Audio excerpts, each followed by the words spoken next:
पुरोगति हत्यवाह मुखभ्रुवे देवा असादयादिह श्रीवैश्वानर अखण्डजगदार एकजामृतभजनमस्तु अमृतभजनाय नमो नमः प्राणाय पानाय ज्ञानाय वानाय समानाय तेजराशये चन्दनो विद्यम स्वाहा चन्दन विद्यार्थवते आचमनीयं नोस्तरा मुखवासार्थे तम्बूलभावक्षतं समर्पयामि कल्पयामि नमस्कार करोमि हस्ते पुष्पं गृहीत्वा नमस्कृताः कञ्चनाभामजटमुकुटशिरोज्ञगरभासुगरभाति वैद्यं दधतमभवता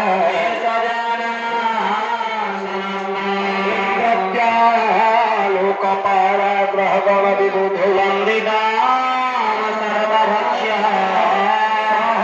सप्तजिह्वां क्रतुहविरसना चिन्तयेत् अग्निदेवायुः करतु कल्याणम्